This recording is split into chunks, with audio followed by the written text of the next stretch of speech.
então falar sobre o que interessa nessa vida. Salve galera, Shailon na área, mais um programa aqui do canal Bebê HQs, nosso assunto, o que mais interessa na vida? Quadrinhos! Aqui tá uma pilha bonitona, fui lendo, pra ter saído ontem esse vídeo, mas tá saindo hoje, sejamos gratos por isso, deu tudo certo, tá bom? Vou comentar aqui com você algumas leituras, tem dois quadrinhos que eu fiz resenha semana passada que eu não vou comentar agora porque fiz resenha. É o caso de Dano Cerebral, quadrinho que está em pré-venda ainda, lançamento da editora Comixology. Vocês não deram moral no vídeo, não. Não deram moral, mas não assistiram o vídeo, não. Assiste lá para você ver, porque é um trabalho do Shintaro Kago. Esse cara vai começar a fazer muito barulho por aqui, então vale a pena você conferir. Tá? E o outro trabalho que eu já apresentei para vocês, Epic Collection Geração X. Essa aqui é a 13ª de 15 Epic Collections que a Panini lançou até agora. Faltam duas para eu ficar certinho assim, ó, para tirar da minha pilha de leitura as Epic Collections até que chegue a próxima. Vamos comentar aqui então 4 trabalhos e caras, tem alguns trabalhos aqui bem legais, hein? Essa semana tem umas coisas bem interessantes para comentar aqui. Tem um quadrinho que eu li maravilhoso. Tem muita coisa bacana. Vamos conferir então estes quadrinhos. Começando por PTS de Frequência de Rádio, segundo volume lançado pela editora Pipoque Nanquim. Este trabalho aqui do Masaaki Nakayama. Cara, quadrinho de terror, bem aclamado. Dizem que teve uma série de coisas que aconteceram na vida real mesmo com o autor enquanto ele produzia esse material, tá? E é o seguinte, é um tipo de terror que não é convencional, porque ele trabalha com uma ideia bem fragmentária, tá?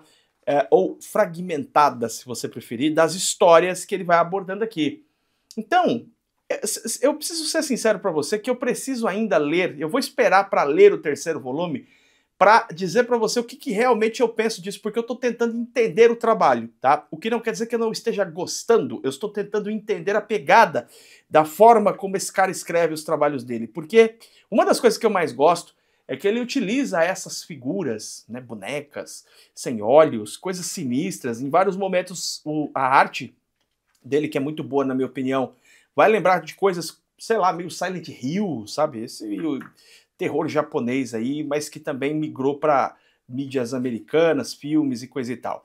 Mas ele vai trazendo isso dessa forma fragmentada, com histórias que meio que aparecem em uma determinada situação e se complementam mais à frente, mas mistura com outras narrativas, com outras histórias. O que eu posso te dizer é o seguinte, talvez por ter pegado, né, por estar pegando melhor a narrativa do autor, eu gostei mais desse 2º volume do que do primeiro. E preciso ler o 3º para ter certeza se é possível ou não você ler de qualquer ponto. Porque ao mesmo tempo que parece que sim, há uma independência entre os trabalhos, parece ao mesmo tempo que existe uma grande narrativa, uma narrativa mais ampla sendo contada. Fico com essa dúvida por enquanto. É um trabalho, como eu já disse, que se diferencia dentro dessa proposta. É um trabalho muito mais experimental, ou talvez pelo menos mais conceitual, mas que é muito bem desenhado e que consegue mostrar algumas cenas que são realmente irritantemente nervosas, como por exemplo cenas em que insetos alienígenas esquisitos, demoníacos, saem do ouvido da pessoa, sabe? Ele consegue incomodar com esse tipo de imagem. Então, essa história aqui, por exemplo, é muito boa, de um casal que começa a ver uma menina de branco na mesa da sala, e aí vai ter uma explicação de por que este ser está aparecendo na mesa. Olha o casal aqui. Leva a mesa para ser exorcizada. Pô, tem momentos aqui bem interessantes. Essa boneca que era toda esquisita, toda feinha, mas vai ficando bonita conforme ela vai permanecendo na casa da sua dona. Enfim, essas histórias fragmentadas me chamam a atenção, mas eu confesso que eu ainda estou tentando entender qual é a pegada do Masaaki Nakayama aí dentro da sua proposta de terror, que é diferenciada em relação a outros grandes autores. Já comentei aqui recentemente sobre o Shintaro Kaga, uma pegada completamente diferente, assim como uma pegada completamente diferente também do Junji Ito, tá?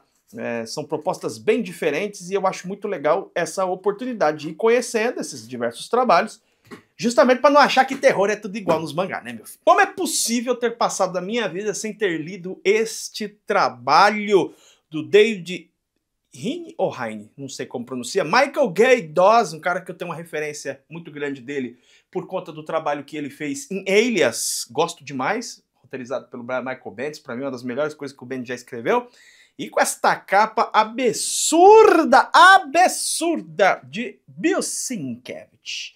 Cara, essa história é muito boa. Eu fiquei pensando, depois de terminar de ler esse quadrinho Demolidor Redenção, que eu nunca tinha lido, primeira vez que eu li agora. Cara, eu coloco esse quadrinho no top 10 do Demolidor, hein? Quadrinho realmente impressionante. E a gente vai dar uma conferida aqui no trabalho, começando pela arte aqui do Michael Gay Dawes, que tem esse estilo muito marcado, que é muito característico do começo dos anos 2000 ali, né? Tinha uma galera desenhando mais ou menos nessa pegada, um traço mais sujo, mais carregado.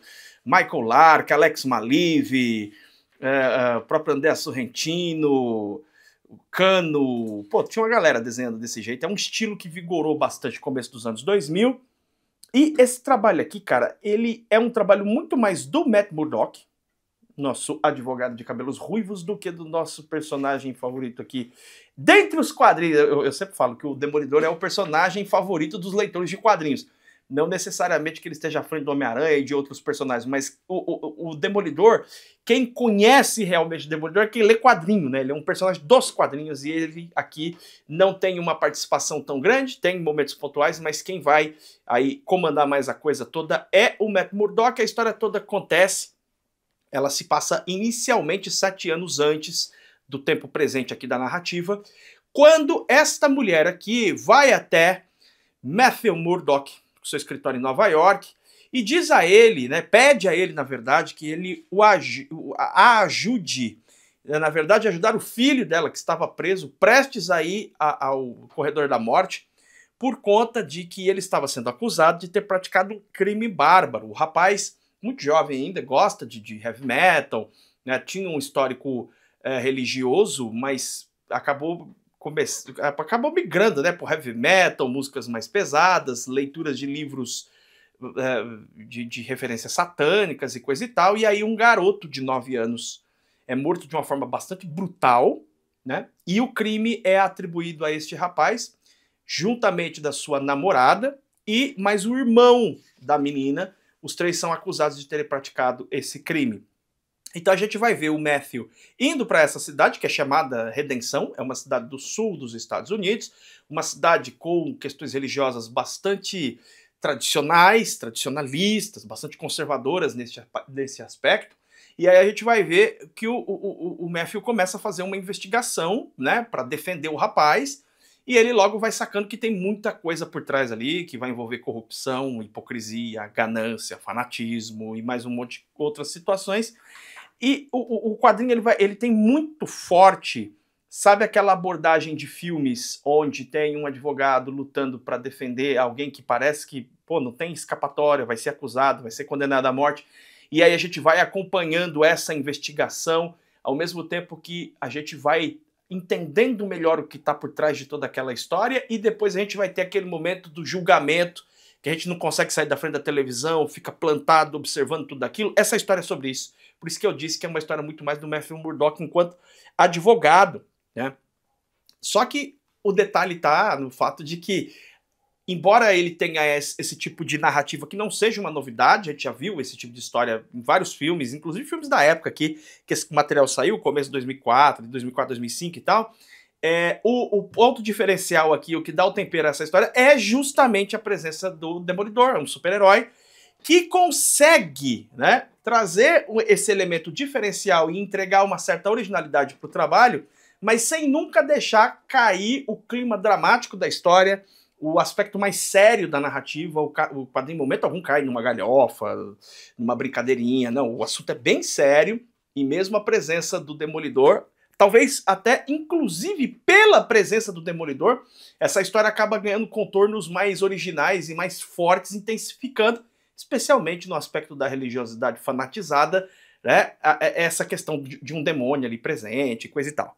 E a história, ela vai ter um final bastante impactante. Fazia bastante tempo que eu não lia um quadrinho de super-heróis e ficava pensando assim muito no final. É um quadrinho que, pô, gera debate, tá? Alguém lê esse trabalho aí num clube de leitura, vai gerar debate sobre a forma como a história se resolveu, a forma como a história terminou. Quadrinho excelente, na minha opinião. Excelente. A história te prende do começo ao fim. Uma narrativa forte, impactante, muito comovente, muito moderna, muito conectada com o tempo em que essa história foi escrita e também com o nosso tempo atual, sobre debates em relação às punições de crimes, investigações e tudo mais. Recomendo fortemente, mas muito fortemente, esse trabalho aqui, Demolidor Redenção.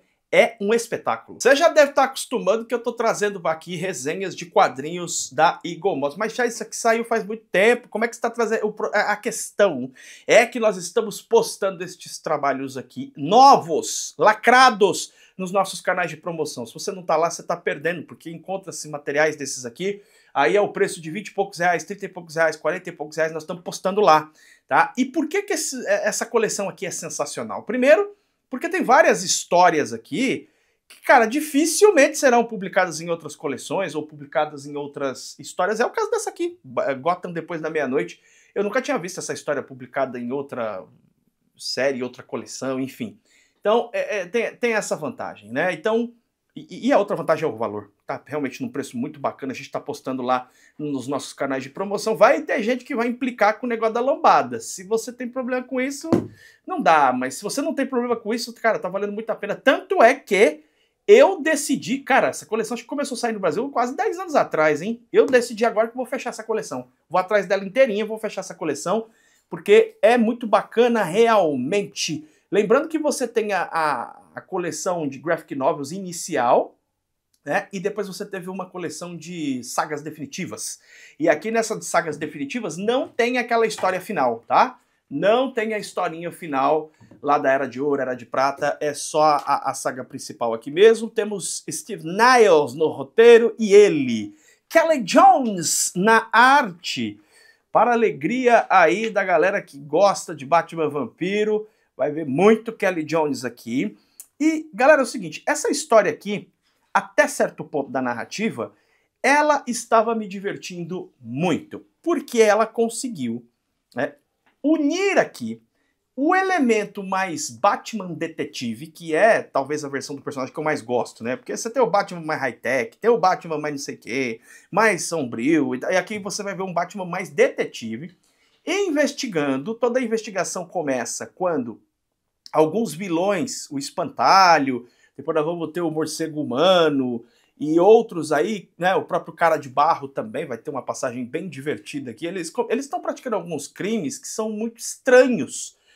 Eles estão fora do padrão conhecido pelo Batman. O Batman começa a ver que tem alguma coisa errada. Fala, pô, tá muito esquisito. E ao mesmo tempo vai aparecer um novo vilão em Gotham, que é um vilão que tá matando geral, assim, que é o Meia-Noite. Esse camarada aqui, tá? Ele sai liquidando um monte de gente inclusive de referência na sociedade gothamita. Só que aqui é o seguinte, a gente vai ver o Batman, então, lidando com vários adversários da sua galeria, e é impossível você não perceber aqui, né, o que o Steve Niles, mas ele leu, assim, mais de uma vez. Com certeza, ele leu mais de 20 vezes. O Longo Dia das Bruxas, cara, o roteiro é muito parecido na ideia do Batman enfrentando ali um adversário que ele não sabe quem é. Aqui você sabe que é o Meia-Noite. No Longo Dia das Bruxas você não sabe realmente quem é que tá, né, matando, mas quem é o Meia-Noite? Né? De onde veio esse vilão e tal? E aí a história vai rolando em torno desse desafio do Batman contra esse vilão que vai matando pessoas e o Batman tá sempre um passo atrás. É a lógica, né, muito parecida, é muito parecido com a lógica de O Longo Dia das Bruxas. Só que veja bem, no Longo Dia das Bruxas você até tem alguns momentos pontuais que são mais momentos assim, mais galhofas, né? O momento da participação do Coringa é um momento engraçado, até pelo desenho do saudoso Tim Sale. Só que aqui, aí tem a ver com o roteiro também, tá? Não é só por causa da arte do Kelly Jones. Esse quadrinho ele é mais galhofa. Então, eu lendo esse trabalho, em diversos momentos, percebia essa combinação que funciona muito bem do Batman detetive, de uma história até mais sombria, um vilão bem sombrio, mas com momentos verdadeiramente engraçados. Em vários momentos aqui eu dei risada do trabalho. Em vários momentos eu percebi esse clima um pouco exagerado, né, ainda pegando assim uma coisa meio anos 90, Kelly Jones na arte e tal, e com um clima meio galhofento que torna a história muito divertida de ser lido por essa mescla de uma coisa mais sombria, detetivesca, e também meio galhofenta mesmo, meio exagerado, carnavalesco até em vários momentos. O Bruce Wayne aqui vai ter uma policial que vai aparecer aqui em Gotham, uma nova policial, e essa policial tem uma identificação muito forte com o passado de Gotham, por conta do pai dela. O pai dela foi um bom policial e tal. E vai rolar um triângulo amoroso aí, né? Do Bruce Wayne com ela e coisa e tal. Vai ter um triângulo amoroso, certo? Então a história estava me divertindo muito, muito, muito, tá? Enquanto eu estava lendo ela. Mas veja que eu mais ou menos já deixei claro que não vai divertir o tempo todo. De fato, isso não acontece. Porque eu acho que a história sustenta muito bem a questão do mistério até o final, né? Quando vai fazer essa revelação. Mas quando vai revelar, porque aqui, né, não basta saber quem é o Meia-Noite, você precisa saber também as motivações. São duas questões aí que motivam os crimes e coisa e tal. E ele vai trazer isso pra gente na parte final da história, com uma quantidade de textos muito grande, altamente expositivos, explicando cada passo ali, a investigação do Batman e tal. E o final não me agradou. Não gostei do final dessa história. Ficou muito abaixo do que ela vinha prometendo, porque, como disse já, ela estava verdadeiramente me divertindo, mas na parte final eu acho que ela ficou abaixo daquilo que ela vinha propondo, mostrando, e considerei até que tem alguns furos narrativos ali no final. Pô, não convence, cara, não convence, infelizmente, o final. Acho que, inclusive, isso se deve, talvez, por ser um quadrinho grande. Se você pegar, é uma edição bem grande, assim, acho que são 250 páginas, não tem numeração de páginas nessas edições da Eagle Moss, são mais de 250 páginas. É uma minissérie em 12 partes, e você percebe que na parte final já há um desgaste, um cansaço na escrita do Steve Niles, que ele pega ali o Meia-Noite e o Meia-Noite mata as pessoas arrancando o coração delas, e aí de repente o diálogo vira uma coleção de piadas prontas, e sempre, toda hora ele tem que falar coração, tudo ele tem que falar coração para fazer referência ao que ele faz. Cara, sabe, tipo assim, o Arnold Schwarzenegger naquele filme do Batman e Robin, tá? Que toda hora ele faz alguma referência ao frio, é por aí, entendeu? Fica muito repetitivo, fica over, fica cansativo a repetição dessa palavra nos diálogos do Meia-Noite, assim, passa do tom, e o final mesmo, a própria explicação da narrativa, assim, acaba ficando bem abaixo. Mesmo assim, o que ela me proporcionou, pelo menos em 11 capítulos, valeu a pena a viagem. O 12º capítulo fica abaixo, mas a história me divertiu bastante até chegar na sua parte final. Tem alguns momentos aqui de diálogos mais na parte final, diálogo entre o Batman e o Alfred, que eu até achei legal, o diálogo, assim, bacana. A relação deles é bacana, mas até esses elementos acabam ficando meio desaparecidos por conta de um excesso de expositividade, de repetição que acontece no final da história. Então, assim, é um quadrinho que tinha muito potencial, diferenciado até na sua mescla de terror, de mistério detetive ali, né, e com boas doses de romance também. Então esse quadrinho ele estava sugerindo algo bem legal, mas acho que no final ele acabou deixando a dever, tá? Deixou a desejar aí por conta do seu final. De qualquer modo, se você tem interesse de ler esse material, você já sabe, os links estão sempre aí na descrição. Agora sim, Liga da Justiça da América, Um Clamor de Justiça. Esse aqui é daquela primeira coleção, então você tem a história final aqui, que é um elemento muito charmoso dessa coleção. Sempre tem uma história aqui curtinha, tal, que faz referência à Era de Ouro, Era de Prata, com algum personagem que participa da narrativa da história principal. É uma história realmente bem curta, rapidinho de ler. E a gente vai ter uma história aqui do Congorilla. Isso mesmo, meu amigo. Congorilla, personagem dos primórdios do universo DC. E é esse gorila aqui, ó, dourado, que ele troca de mente com esse camarada aqui e tal. Pô, maluquice, eu não me lembrava do Congorilla, não. O que eu me lembro foi a primeira vez que eu li uma história deste Congorilla. E como é que é o lance aqui? O que acontece? Nós temos o trabalho de arte muito bom do Mauro Cassioli, que é um quadrinista argentino, e com os desenhos do excelente James Robinson, cara. Assim, a gente tem conhecido mais o trabalho do Robinson nos últimos tempos, por conta dos lançamentos dos ônibus da Sociedade da Justiça, o qual ele participa, principalmente no primeiro, e também o trabalho do Starman, série de ótima qualidade, de excelente qualidade. James Robinson é realmente um grande escritor e aqui ele vai fazer uma história que não vai se negar, inclusive, a trazer os personagens com quem ele mais trabalhou. A gente vai ver logo no começo aqui, inclusive aquele Starman, para quem leu a série, tem o Starman alienígena, né? Então a gente vai ter a participação aqui, e assim como o próprio Congorila. Olha o Starman aí, ó. Quem leu a série do Starman James Robinson conhece esse personagem. Olha o Congorila aí, ó. Certo? Tá, do que vai falar essa história? Essa história vai falar sobre os limites entre justiça, violência, brutalidade e vingança. Tá? Qual que é o limite da justiça? E a gente já começa a história com a presença aqui do Hal Jordan, falando assim várias coisas para a Liga da Justiça, coisas pesadas, justamente relacionadas ao fato de que vários personagens super-heróicos tiveram momentos terríveis antes dessa fase aqui, né? Momentos bem intensos, bem atribulados, momentos inclusive de finamento, de morte mesmo, de herói, coisa e tal. E aí o Hal Jordan tá dizendo pra Liga, ele fala assim, ó, a gente tem que começar a agir com mais... de forma mais enérgica, a gente precisa ser mais forte, precisa atacar com mais violência. E aí começa esse debate na Liga. Não, mas aí o que você vai fazer? Você vai começar a torturar os bandidos e tal? E tem essa discussão. Eles estão num debate. Há, sim, né, nessa história, vários rachas e cismas entre os heróis. E aí começa uma busca de alguns heróis por vilões. E a gente vai ver, né, o desenvolvimento do plano de um vilão, que aqui no quadrinho é considerado um Batman do mal, que é o Prometheus. E o cara faz barbaridade. O cara realmente arma um plano extremamente... assim, bem arquitetado, e vários heróis vão sofrendo muitos ataques, heróis morrem, pessoas morrem, e cidades começam a ser destruídas pelo ataque do Prometheus.